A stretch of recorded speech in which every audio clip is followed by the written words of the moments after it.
Hey, welcome back for another episode of the podcast Porn Brain Rewire with me, Dr. Trish Leigh. Okay, so today I have a pretty cool episode for you. I decided, why reinvent the wheel when I can impart the infinite wisdom of Fall Out Boy? If you don't know the band Fall Out Boy, you, my friend, are missing out. So I am going to adapt some of the lyrics, or at least the meaning of the lyrics, from the song I was just rocking out to in the shower, The Phoenix by Fall Out Boy. And I actually was thinking about the concepts, which is obviously why the song stuck out today instead of on another day. But I've been thinking about these concepts. So what I'm going to do today in today's episode is break down the concepts of how porn ties you down, how you are going to rise above it by being a rising tide, and obviously a rising phoenix. So if you don't know the concept, or if you don't know the song, The Phoenix by Fall Out Boy, you can also think about, there's many movies that have phoenix episodes. Harry Potter is one of them. So a phoenix basically rises from the ashes to become renewed and become a better version of itself. So that's what we're talking about here today. So we're going to talk about rising above porn. And we're also going to talk about taking the world back from the heart attack and how mania adds into that, because the words really just resonate so much with porn addiction. We're going to talk about the essence of time and commitment. We are going to contemplate our vintage misery and how we can leave it behind. We're going to think about our broken spirits on the inside and how we can heal our broken spirits, because clearly the solution lies where the problem is. So if the problem is a broken spirit, then we know what the solution is. And lastly, we're going to talk about the idea of surrender and waving the white flag. And then I encourage you to go rock out to The Phoenix by Fall Out Boy. As I'm sure you can imagine, I've seen them in concert and it was totally awesome. I was very close to them when they came out of this, thing in the seating, and it was super cool, really fun. Okay, so let's dig in. Today's episode is called Put On Your War Paint, because that is how the song starts. It says, put on your war paint. And thinking about, some people characterize recovery from porn addiction as a battle.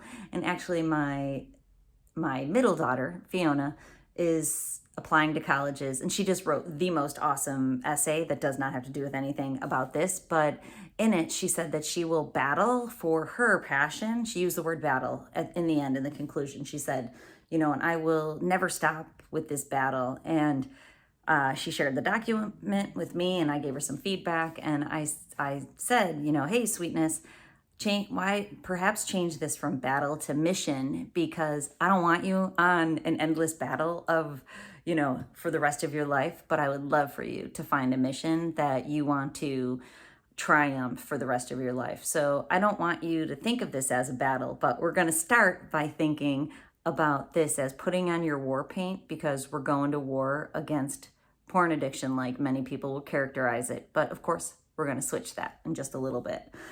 So the song is so awesome because it starts with put on your war paint. Then it starts by, I'm going to end up singing it. You know how this goes.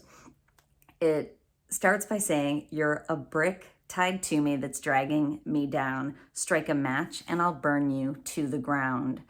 So porn addiction, in fact, can drag you down. It might be dragging you down right now. If it's not dragging you down yet, it has the potential to at any minute. This thing flips the switch on you without you seeing it coming. That is the insidious nature of it. I characterize porn use as insidious, as the hijacker, because he's in your car for a long time before he hijacks you. So, I've said this before, but I'm going to say it again.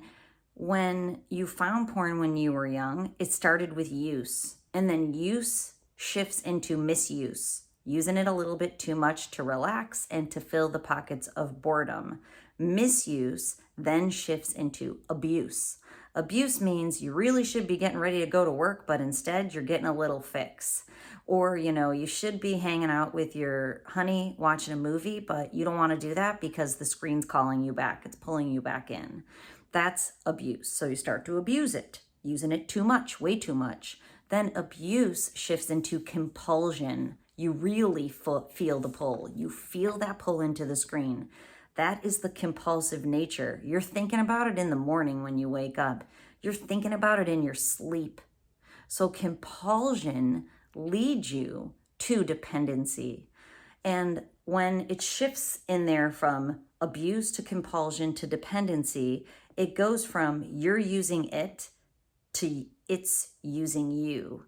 You need it now to feel okay. You are no longer using it to feel good. You're using it to not feel bad. And that is a subtle difference that people can't feel. They assume they're still in control of this habit when it has shifted. The hijacker's gotten out of the passenger seat into the driver's seat and booted you into the passenger seat. And you no longer have your hands on the wheel of your life. Porn is driving you back into the screen. And then with compulsion and dependency comes addiction. And addiction, we know the seeds of addiction are planted when you're young with the changes in the neural mechanisms in your brain, making it so that you have these addictive mechanisms that were planted when you found porn. And if you don't water them, they don't grow. But if you continue to water those seeds over years, decades, those seeds will grow, and they grow very deep roots. And those roots literally are the changes in the way that your brain is using electrical energy and using neurotransmitters. And so then when your brain mechanisms change, it's time to change them back. And through the beauty and the wonder of neuroplasticity, you can do that at any age. I'm going to say that again. You can do it at any age. There's no excuses here. So as we move through this amazing song by Fall Out Boy, I don't want you to say, I'm too old, I'm too addicted, I'm not addicted. I'd like you to think about that transition. So if it's not a brick that's tying you down, I want you to think about the fact that it will be. That's how it goes. If you keep using it with frequency, consistency, and especially an increase in intensity, that puppy is going to drag you down. So it's time to strike a match and burn it to the ground. Then the lyrics go, here comes the rising tide. So come on. The tide's rising. I'm here, man. I'm here to support you. I'm here, and many other people are here to start telling you porn damages your brain. It impacts the way that you see the world and the people in the world. It impacts your ability to feel good. It is damaging your frontal lobe and the reward center in your brain. So along with decreased functioning in the frontal lobe means that you no longer can think clearly, your focus decreases, which I call porn-induced ADHD. You lack motivation. It's difficult for you to begin tasks or to complete them. So you may start working less, or your work quality decreases as that hijacker's telling you, scrap that stuff and just go watch more porn. Your mental health is impaired. Anxiety increases, depression increases. Unfortunately, suicidal tendencies increase. You no longer feel well. Your cognition, your ability to think, your judgment is impaired. Your physical health is impaired. Erectile dysfunction is on the rise. Talk about a rising tide. It's on the rise in young men more than ever. Arousal problems with a partner. More young men are choosing porn over trying to find a partner because they have performance anxiety, because they know they have erectile dysfunction or arousal issues. It is absolutely damaging your brain and impacting your cognitive, mental, and physical health. That's a brick that's tying you down. And the tide is rising. When you realize that, you can become the phoenix in your own story. You can take a match and burn it to the ground. On my YouTube channel, there are over 500 videos there helping you to get started. They're not necessarily a comprehensive program, but they're there for motivation, inspiration. They have exercises. You want a comprehensive program from start to finish? I have a digital program that you can do yourself. The tide's rising. All right, so come on.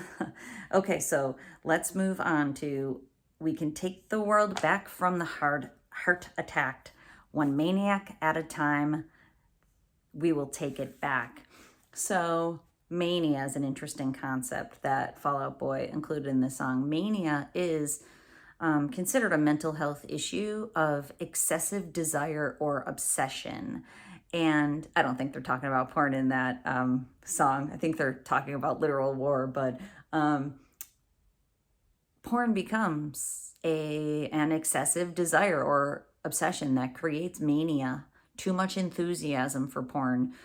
You'll see it in the people who are most addicted, who put comments on the content that I create telling me how crazy loco I am because they are so rooted in the idea that porn is good for them. That's mania, excessive enthusiasm about something that clearly isn't good for you or humanity. It stems from that mania. And more people are watching porn. More and more people are okay with porn. So what's happening is it's being normalized, even though the whole world knows it's not good for them or for society at large. Just about any healthy, emotionally healthy person knows. So I shouldn't say the whole world, because the world's filled with maniacs and the heart attacked. The heart attacked is people who are wounded. We're all heart attacked is the reality. So I pause there because I don't want to be heart attacked, and I'm trying every single day not to be, but we all have programming from the past, baggage from the past, challenges that we have to deal with in our current life. It gives us heart attacks. But when the tide rises and we can become the phoenix in our own story, then we don't have to be the heart attack, and we don't have to be the manic going into the screen to feel better. What we can do is learn how to feel better on the inside, so we're not the heart attacked. So when something comes towards us that has the potential to create a heart attack, we can heal it. And quickly, when we move through that healthy process of healing ourselves and then going into the world, being the change. I know it's so cliche, but you can be the peaceful person. You can be the patient person. You can be the loving person. You can be the compassionate person. I got my nails done. It's like one self-care thing I do. And I had to wait over an hour, which they know that I'm the patient one. So they will sometimes, extend that, but they were in the weeds. I've been in the weeds. So when I'm in the weeds, I want people to extend me grace and compassion. They were in the weeds. I'm extending grace and compassion, being the change. And a man and his wife came in, and the man lost it because he had to wait 5 minutes. He's yelling at everybody in the place. And I was going to say something to him, but I literally had a foot out the door. I was going to extend him the opportunity to be patient. I'm sure it wouldn't have went over. I just extended my energy out. If you've heard me, and I know some of you don't believe me, our brains and our bodies give off electromagnetic energy. And when you learn to control that, you can extend it out from you. I doubt it worked on him because he's not a receiver. It's kind of like a radio frequency. Like I can give off the electromagnetic energy, and if you're there to receive it, you'll receive it. And I know all the people in the place received it because I got a lot of warm smiles on my way out the door, thanking me for my patience. Be the change. That's the idea. So when we're talking about heart attack and maniacs, you don't have to be the maniac. You don't have to be the heart attacked. You can rise above it and, become the phoenix in your story. Okay, so let's move on to the next concept, which is time. If you've heard me talk before, time's a construct. I love the movie Tag. Have you seen the movie Tag? It is so good because in it, there's the one scene when he's I forget the guy's name, but he's in his therapist's office, and and then they interrupt him and he says something about oh no, actually it was at the wedding when he says this comment about how time's just a construct, which cracks me up because time is just a construct, one that usually owns my arse. But I'm trying really desperately so that time and I have a loving relationship instead of a love-hate relationship, which sometimes in my life we do. But the idea of time, and what Fall Out Boy says is, time crawls on when you're waiting for the song to start. So dance alone to the beat of your heart. And time does crawl on when you're waiting for the song to start. We're waiting right now for the song of your recovery to start. If you haven't engaged in it yet, you are sitting around waiting for the song to start. And time crawls slowly while you're waiting for the song to start. And if you're able to dance alone to the beat of your heart, that's great because that's what happens after recovery. But if you're not, If you're being sucked back into the screen frequently, consistently, and especially with intensity, it is damaging your brain. So instead of waiting for the song to start, I want you to commit to trying. You don't have to commit to succeeding yet. You can just commit to recovery, commit to rewiring your brain step by step. Join a program. That's the very best way to commit, because when you're committed with your time, money, and energy, things usually happen. But if not, subscribe to my YouTube channel. If you're not, it's a beginning. If it's not me, find somebody to subscribe to so that you can start the song. Because once you start the song cranks by.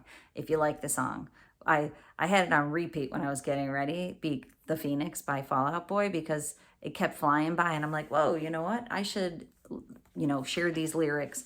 So once you get the song started, time won't be crawling by anymore. And I know from talking to thousands of men, literally thousands of men who are caught up in a porn problem, that they feel like they're in that movie Groundhog Day, like just constantly being sucked back in, time crawling slowly. Okay, so, and there's another lyric that says, hey, young blood, doesn't it feel like our time is running out? And time is running out. I feel that. I'm going to be 50 soon, which is tragic and amazing all at the same time, I guess. I'm hoping for it to be the best decade ever, because the last decade just tried to destroy me, but can't be done. Time's running out. I want you to think of regret. I just got done listening to a book by Daniel H. Pink on regret, such a good book. And when you think of the end of your life, what are the things you're going to regret? It's going to be the things that you didn't do because you went into the screen and you were watching porn, and it prevented you from doing the amazing things that you have in your heart. Your spirit, which we're going to get to in just a few, your spirit is your true, real self that's in you. It's being blocked by your porn habit. You might not recognize it now if you're still watching porn, because self-awareness can be low. But once you come out of porn and you're like, oh, I used to love playing volleyball and I haven't played volleyball in 5 years, and you start playing volleyball again, your true self, your spirit fires up in a way you cannot even imagine, especially if you've been watching porn since you're 10, 11, 12. Your spirit's had a brick dragging it down since the age of 10. So it's time to take a match and burn it to the ground. Free yourself of that brick and go on to live a glorious life that you can't even see yet. Never mind know how amazing it is to experience. That's what I want for you. That's the point of becoming the Phoenix. The Phoenix rises into the best version, the better version of itself every time. And so once you become a Phoenix, what you do is you get psyched to continually be a Phoenix. You should never stay the same ever again. Change should be the norm. Changing and evolving and improving subtly, striving but always arriving, and being content but being excited. It's amazing when you can get there. So that's what I want for you. The lyric then says, I'm going to change you like a remix, then I'll raise you like a phoenix. And I love that, because a remix is the same song, just remastered. So we're not changing you. I don't want to take away anybody's ness. I'm here to help people find their ness, the thing inside them. I find my trishiness every time I go in there and explore, and I find her and I bring her out to experience her and to be here in the world with her. That's what I want for you. I want you to go in and find yourself in there and remix yourself, become the better version of yourself, remaster yourself into 4D or whatever they call it. And then you can raise yourself like a phoenix. Okay, so let's talk about wearing, this is such a great lyric, wearing our vintage misery. No, I think it looked a little better on me. Such a good tune. I'm gonna change you. Oh, sorry, couldn't help it. Thankfully, I didn't go on, because my kids cringe so hard when I sing. So do I in retrospect, but I sing all the time. It's a beautiful thing.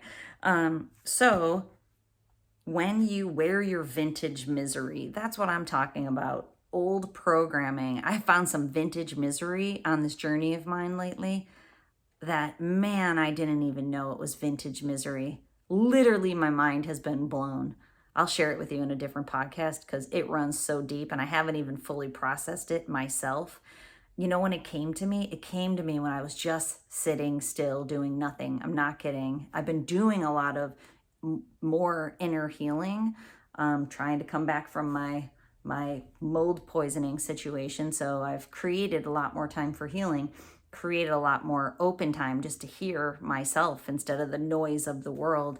And man, I put some pieces together of my vintage misery, that a way I was programmed by my family, who was programmed by, I was programmed by my parents and my siblings who are programmed by my parents and their parents. So some vintage misery. And, the ironic thing is that you always think it looks good on you. You wear your misery thinking it looks good on you until you realize, I don't have to wear this misery anymore. I can wear Gucci. I ordered myself a pair of Gucci boots. I'm like, screw this, man. I'm not wearing my vintage misery. I'm moving on. Okay, so then when we're talking about, it looked a little better on me, it's time to ditch it. Order yourself something if your vintage misery has to do with finances, since mine does. I could never spend any money on myself. Okay, now moving on from vintage misery, I want to go back to the concept, which actually the lyric happens earlier in the song than vintage misery, is we broke our spirits, says the note past. So our spirit is our true self, like I've already said to you. And I've already told you that the solution lies where the problem is. So if your spirit's broke, you have to heal your spirit. And that is totally the journey ahead. But the cool thing is that is the phoenix. Like when you realize this is your true self, your spirit in there is the thing that's dying to come out. And it's in there buried under the two-sided mask of Dr. Jekyll and Mr. Hyde. Dr. Jekyll's the version, we all have them. We all have two-sided masks. And I try to take mine off and put it down all the time. And then I find myself accidentally picked it back up to wear some vintage misery. Well, I'd go into my closet and pick out vintage misery. No idea, because it's a journey, not a destination. But then I take that damn vintage misery off and I'm here as my true self again. But that Dr. Jekyll and Mr. Hyde mask is you put it on, and the Dr. Jekyll is the side that you portray to the world. I got it together, world. Check me out. I'm the one. All the rest of you, you do not have it together. Me, I've got it. This is my Dr. Jekyll face, the one that shows the world, I got it together. Look at me, keeping up with the Joneses, trying to keep all the balls in the air. Yeah, I've got $20,000 on credit cards and my spouse is about to leave me, but you don't need to know that. That's the Dr. Jekyll. The Mr. Hyde part, he's the dude who when you get home and you flip that mask over because you don't even know who you are anymore, you can't take it off. You just flip it over and you go down into your man cave and you watch porn, or you drink, or you do drugs, or you do whatever other self-sabotaging behavior. That's the flipping of the mask. Now you can take that mask off and you can free your spirit. That's the surrender. That's the surrender and the waving of the white flags, the next concept that I want to talk about. So in there, they say, surrender, the war is won before it's begun. Release the doves, surrender love. What a great lyric. The war is won before it's begun. There's no need for a war. There is no battle. The thing that you're doing is you're recovering your true self. That's why it's called recovery. And I know people hate the word recovery, or many people loathe it. They think of recovery as, something that's for losers. Everybody should be in recovery. I thought recovery was for losers before I recognized I needed recovery, and everybody else does too. We all need to recover the spirit that is broken. We all need to take that brick that's dragging us down and light the match and burn it to the ground and have the rising tide. The people who inspire us and bring us up, not down, have the rising tide, help us raise ourselves like a phoenix. And so there is no war. You don't even need war paint. So I want you to get your war paint out at the beginning of this podcast, because I want you to know it's time to put your boots on and move forward. But it's not a war. The war is won before it's begun. It's time to release the doves and surrender. surrender love. Now, let's talk about the concept of surrender. Surrender makes you think, if you're waving the white flag, that you're giving in, but you're not giving in. When you surrender to love, you become vulnerable. When you surrender to vulnerability, you can let intimacy in. So when it comes to porn, when you use porn, you're escaping intimacy.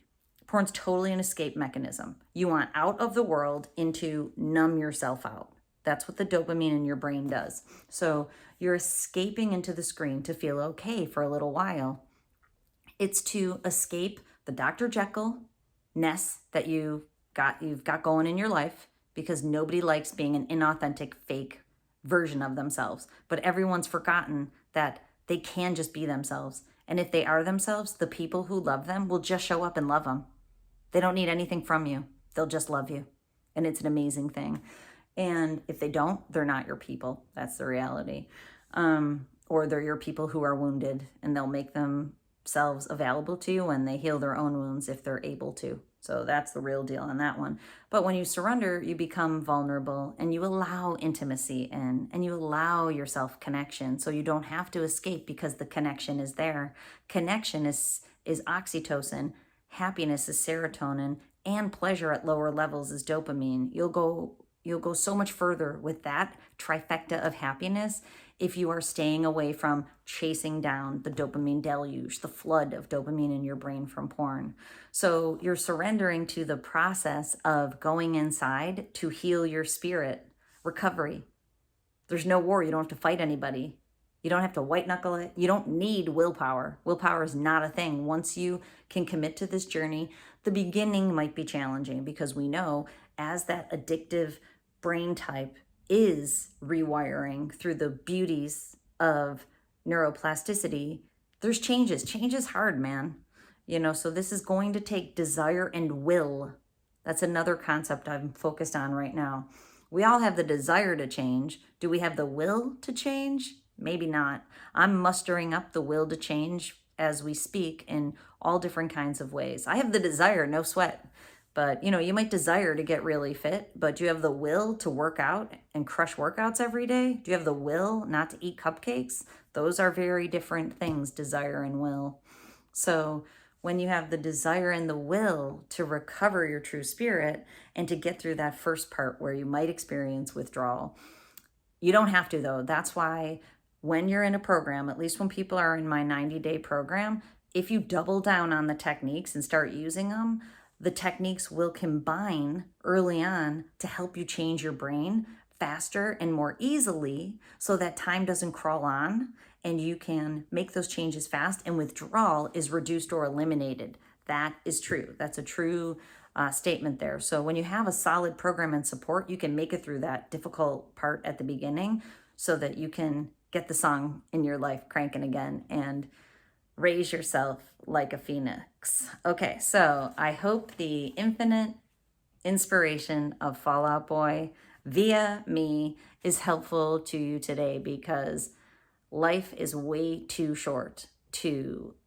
spend your time watching porn. It's not good for you, and it's not serving any of your needs like you think it is.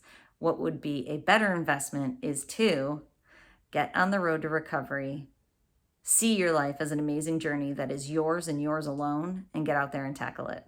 Okay, I hope this helps you out. And, if you're looking for help on the journey, please go over to my website, drtrishleigh.com, because I have programs of different shapes and sizes there. And I offer a 90-day digital program where you can start your journey all by yourself, and you don't have to, come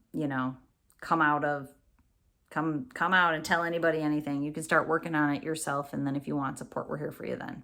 Okay, as always, control your brain or it'll control you.